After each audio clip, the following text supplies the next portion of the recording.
This is NLPS ED Talks, a podcast brought to you by Nanaimo Ladysmith Public Schools. I'm Dale Burgos, the Executive Director of Communications, and I'll be sharing conversations with students, staff, and friends of the district. We'll learn, we'll laugh, we may cry, but most importantly, we'll share the unique stories of individuals that work and play in our school system. Nanaimo Ladysmith Public Schools is one of many school districts in British Columbia, Canada, and is centrally located in one of the most beautiful places in the world, Vancouver Island. Thanks for joining us. Up next in the NLPS ED Talks podcast booth, we've got somebody with one of the coolest names around, Matt Rickett. Hello. Hi there. So Matt works in the district. Matt, let's get a little bit of an introduction. What is your title? I'm the Health and Safety Officer for the School District 68. Excellent. Yeah. So, we'll talk a little bit about some of the history, some of your background, as we always do on the podcast here. We want people to get to know you. You obviously here work in the district, but you've got some other really great things, going on as well. And so we'll get into that. And that's the reason why we have you here on the podcast, because we not only like to talk to people who, are doing the work here, but doing some really interesting and helpful things out in the community. And so that is definitely you. You fit that bill for today. So first off, Matt, let's go back a little bit here. Where are you from originally? I grew up in Ontario, Okay. in Guelph. Moved out here when I was 16. Nice. And moved to Ladysmith, and I've been there ever since. Beautiful. Yeah. Okay, there you go. Guelph is, I'm trying to think now, obviously a suburb of Toronto. It is. It's about an hour outside of Toronto. Hour outside of Toronto, and that's your typical, that's probably a good commute into Toronto, an hour, right? Yeah. Oof, man, because I've heard some of the commutes, and then if there's an accident or if there's snow, you're looking at a couple hours. Can't do that. No. We don't get to do that on the island. Exactly. Okay, well, good. And then so from Guelph, you moved to the island when you were still quite young. Yeah. Right. Yeah. Very good. School? Where did you go to school? I went to Ladysmith Secondary. Hey. Graduated from there. There you go. Yeah. Very nice. Excellent. Who's the principal at the time? Do you recall? Mr. Montgomery. Oh, there you go. Okay. Yeah. Excellent. I won't ask what year. I want to be respectful here. It was 91. It's okay. You're sure? Okay. Yeah. Okay. You're a couple years older than me. I was 93, so we're not too far off from each other. Hobbies like what? Or did you play sports in? I played basketball. Good. And I played men's fastball and then slow pitch when you got a little bit older. So, there you go. Yeah, you got the height. It's good for basketball. I didn't get the height, and so I didn't continue on with that one. Excellent. And then now, of course, you're here with the district. But let's take a step back. Before you started working with the district, who were you working for? I worked for Black Press. I was a journeyman pressman. I worked there for about 27 years.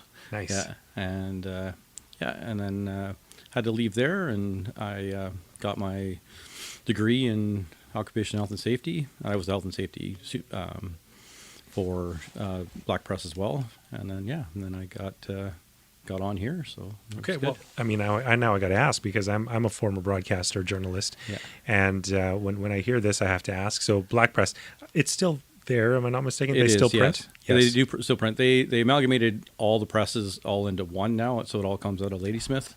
Are you talking like from the island or from the island? Oh, from the island. Yeah, from the wow. island. And there is a plant. There is a plant over in Vancouver as well. Oh, okay. Yeah. All right. There you go. So then you were responsible for 27 years to be printing those papers that we get. That's amazing. Was it always like right now it prints and it gets delivered on the Tuesdays and Thursdays, right? Was it always like that, or was it different? No, it's actually the bulletin is always printed out on the Tuesdays and Thursdays. Okay. It used to be Tuesday, Thursday, Saturday, and then they cut the Saturday one, and that. Okay. When I first started, it was just a little press. We printed about 250,000 papers a week to printing 1.2 to 1.5 million a week. So it was pretty good. Okay. And you were working the presses, like this was you. Was there just like one or two people working on this? We had a 6-man crew normally. Because once it got bigger, we went to a 6-man crew. So we had 4 journeyman pressmen, normally an apprentice and a flyboy. Okay. And so journeyman, is that the same title that someone else would get if they're doing the trades? Just kind of like a journeyman mechanic or whatever. You have to do 4-year apprenticeship and Beautiful.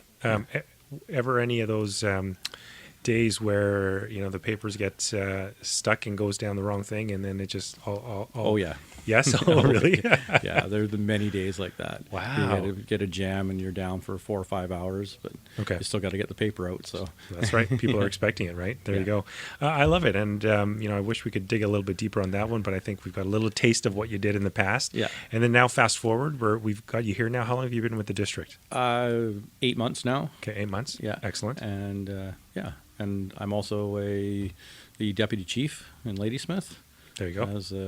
I've been there 21 years now. Okay. Deputy fire chief. Deputy fire chief. Yes. Yeah. Excellent. There you go. And I'm looking at the tattoos you've got. So on your one forearm there. Yeah, that's my fireman tattoo. There, fireman tattoo. I have an owl. And then an and owl a on couple the more other. owls. Yeah. Oh, there you go. Yeah. Oh, excellent. Okay. Yeah. Yes, because the fireman tattoo, that's the crest or the that's the emblem crest. that I see, Yeah. right? The I see that on people's cars. Maltese cross. Yeah. That's what it's called. Okay, Yes. excellent. And then you have owls. What's the significance of owls in your life? This one's a protection owl. Okay. So it's a protection owl, and it has my kids' names. Nice. In that one. And then I have another owls. Oh, that's a good one. That was for my 20th wedding anniversary. 2 snow owls, they mate for life. Awesome. And then there's a full moon, because we were married under a full moon, and the green represent family. Oh, there you go. And I should point out, because we are listening, or rather you're listening to a podcast right now, Yeah. he's showing his tattoos on his arm, folks. Yeah, it's just on my arm. Yeah, just the arms. Let's get that cleared up here right away. I love it, and thanks for sharing those as well. No problem. And what you just mentioned, so deputy fire chief, this is one of the reasons, or maybe the main reason why I wanted to get you here on the podcast, because I want to dig a little bit deeper on that one and find out a little bit more about what you do there. So how long have you been with the fire department? 21 years. 21 years. So quite a long time. You like to stick around at these places, right? Okay. So probably seen some big fires over the days? I've seen many big fires, yeah. Okay. Do you recall, what was one of the big ones in Ladysmith? Probably the 2 boat fires that we had. We had a marina fire, and we lost 7 boats and a bunch of the houses that house them. Wow.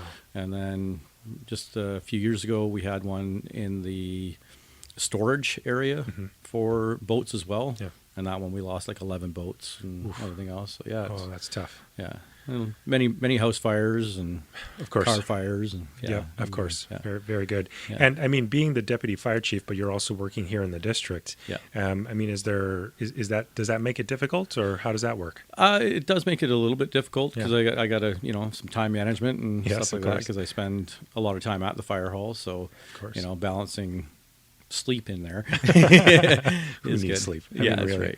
right. But no, it's good because Tuesday nights are our practice nights and Okay. and that and we get there and then with calls in the night and all that. Yeah. There's been a few times that have calls at 3 or 4 in the morning and then Right.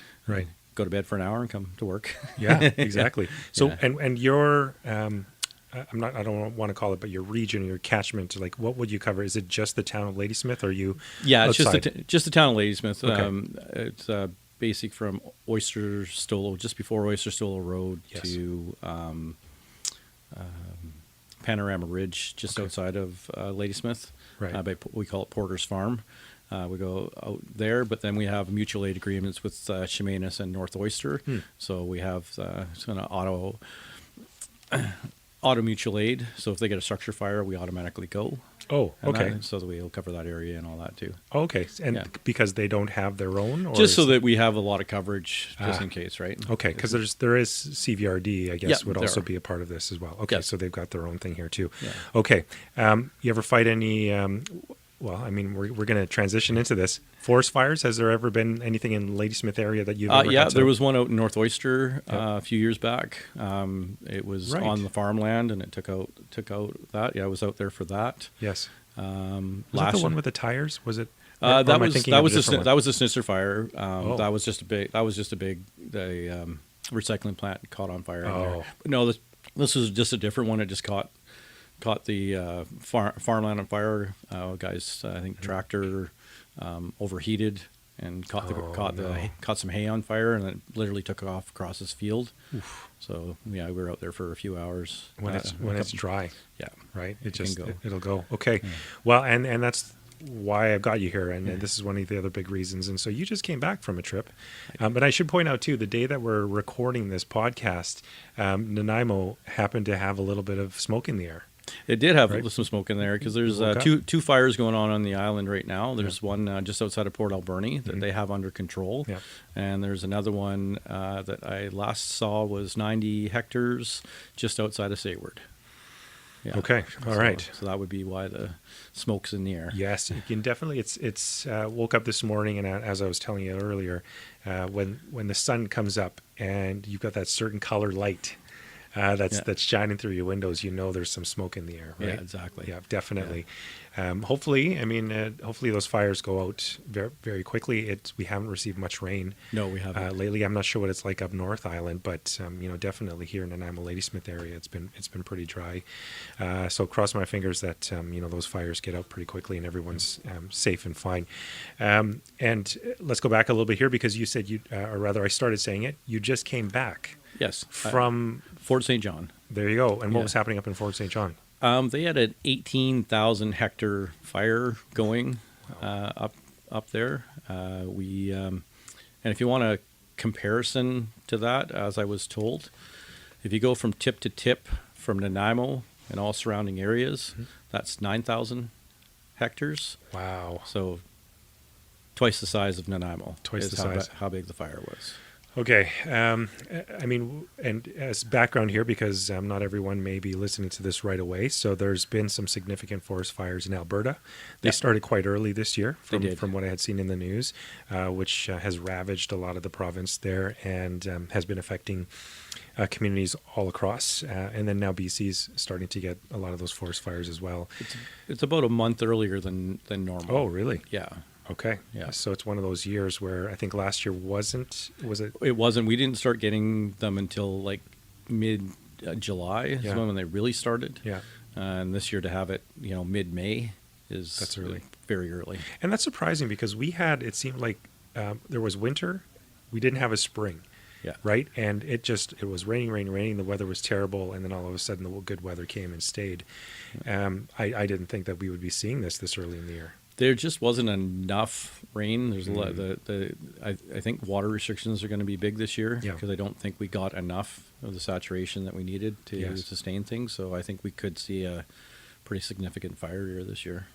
Oh no, that's never good. It's never a good sign. So let's talk a little bit about what happened in Fort St. John. So you obviously went up there because of your involvement or your title or your role with the Ladysmith Fire Department, correct? Yep. So how does one get chosen to go up north? How was it that your we put our department? name in with BC Wildfire, Okay. letting them know that we have an engine to take up. We have what's classified as a Type 6 engine, which is a structural protection unit.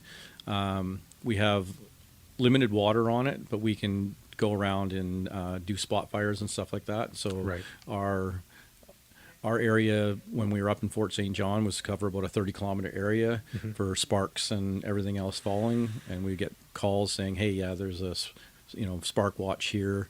Go." And if we were to get there, we'd put them out, and that. And then also, our job is to help set up sprinkler systems, and that is in an area where there may be sparks coming. We'll go and we'll help the forestry crews and all that set up sprinkler systems to go on top of houses, barns, and all that to protect their land. So if we can get it before it comes, we can possibly protect the area so that the houses don't catch on fire. Oh, okay. Yeah. So a couple questions here. First, the truck. You mentioned what kind of truck was it again? It's a Type 6. Type 6. Yeah. So is that like one of those big trucks that you typically No, see? it's actually just it's a Ford F-150 that has a metal box on the back, has a 200-gallon tank. Okay. And then we keep hose on the deck so that we can quickly deploy if we have to hit hot spots and stuff like that. And so you're constantly, for that, how long were you up there for? We were up for those 7 days. Okay, 7 days. Yeah. And you were constantly just out in the field. Yeah. Other than sleeping, of course, you're out in the field and you're putting fires out or preventing fires. Yeah, 14 to 16 hours a day for the 7 straight days. Wow. Yeah. Okay. It was good. And 5 of those days probably couldn't see 100 feet in front of us for the whole day. Oh, wow. The smoke was so thick in there. Is this is that type of environment where you'd be wearing your masks all the time? Yeah, we would go to like an N95 mask or just a cartridge mask. So we wouldn't have to wear SCBA because forest fires burn cleaner than a typical house fire. Oh, There's okay. all the like methyl ethyl stuff that burns in houses. Everything's synthetic now, so Okay. it has toxins in it. Right. Where forest fires burn cleaner because it's just natural wood. Yes. And stuff like that. It still affects you, but you don't have to wear the full SCBA while you're out in it. Fair enough. Yes, but you still have the gear on, Yep. of course, right? Yep. Still doing that. Okay. Yeah. And then the sprinkler system. So, I mean, obviously, we know what sprinkler systems looks like inside a building, or Yep. if you're, watering your plants. You're talking about sprinkler systems that are protecting houses now. Yes. So, what kind of system does that look like?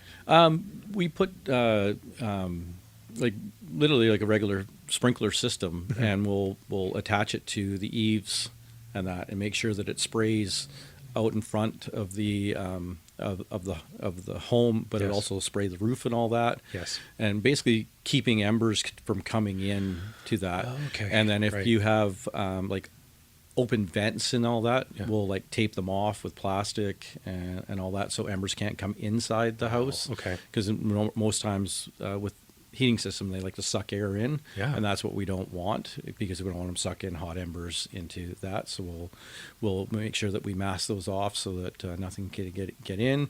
Yeah. And then if you have things like a deck, or even up there was lots of propane tanks, and that's how they fuel their homes. So we would have sprinkler systems right on top of the propane thing, so that the fire couldn't get towards that or anything like that. My goodness. Okay, Yeah. so this is, I see a lot of, I've seen it in movies, TV shows, I've seen it in the news, people standing on the rooftops in LA or California, Yeah. watering their, and as a little kid seeing that, I thought, that seems weird to be doing that, but this makes complete sense. You obviously want to keep things moist, Yeah. right? So embers don't start the fires. Exactly. Interesting how you say that the air sucks in the embers as well, and so I'm assuming that could be how a lot of the house fires are started, Yeah. right? So there's So that. the big thing too is that we like to try and like fire smart Okay. things, Yeah. right? So keeping limbs cut so that because most times it's a ground fire and it moves towards. So if there's nothing Right. for it to burn, then it won't. And then especially if you can keep the ground moist and all that around, you want to be able to do that. And a sprinkler system will do that for you. Will keep everything Yeah. moist and Yeah. that in the area. So you're essentially just using, is it the homeowner's sprinkler system? You Yeah. just throw it up Well, on the we roof or we you actually have- don't. What we were doing up there was setting up drop tanks. So there Yeah. would be a tender that would come and drop about 2,500 gallons of water into a tank, and then we would run a pump and run a full sprinkler system around a house. Yes. And so we'd set up forestry line and then sprinkler systems on different all the high points, so that we could get thorough coverage of the whole area that we were doing. Wow. And are these homes already, are they evacuated, or are there still people These living ones in weren't. The ones Okay. that we were at were not. They had the choice of evacuating, or they could stay. Yep. And they knew that it was going, and we'd always come by every day and test them to make sure that they were working and nothing had got broken or everything. Because Wow. if the wind changed direction and started coming towards, we could still turn it on and protect it without it Gotcha. breaking. Yeah. So I'm sure, those homeowners were very thankful. Oh, they were actually. Obviously, having the professionals there to help them through it. Yeah. How close was the fire to these homes in that particular area? Only if where they did a backburn to one was coming in one spot. They did actually lose 7 homes up there, so it came pretty close. And then there was kind of 2 fires, one on each side of the road, only because it kind of jumped the highway. So yeah, it came within a few miles of a few homes there. So Scary stuff. No kidding. Unreal, and good work. I mean, seriously, kudos to you, the team. I mean, for essentially volunteering, really, to say, hey, we want to do this and go help out. It sounded like you're not alone. There were other there departments up was there as 3. well. There was lots of departments from the island. Right. It was great. I would say that 50% of the fleet that was up in Fort St. John was from the island. Oh, okay. Yeah. So it was really nice to see that we have that group. kidding. It's kind of a cliche, but it's not, as it's a big brotherhood. Like, we get together, we all there for the same purpose, same job, and that. So it's really good to see. Okay, and like you said, it's a little bit earlier in the season, and we're already seeing a lot of these fires. So is there a potential that you may be called up again? Yeah, for sure. Okay. Yeah. Yeah. But you never know. Is this something? Yeah, we never know because Okay. it all depends on how big it is, and it also depends on what BC Wildfire asks for Yes. equipment. So if they need Type 6s, then we're one of the first ones on the list. Okay. Or not one of the first. I don't know for sure if we're one of the first ones, but we're definitely up there on the list to head up. Wow. Okay. Next steps. Is there anything on the horizon that you know of that's anything for that part of the your life in terms of firefighting? No, not right now. Just kind of waiting and seeing. If there's something comes up and I'm available, I will go. Yes, of course. But we have a group of there's about 9 to 10 of us that are available, and so we'll probably let another group go first before I go again. Yes.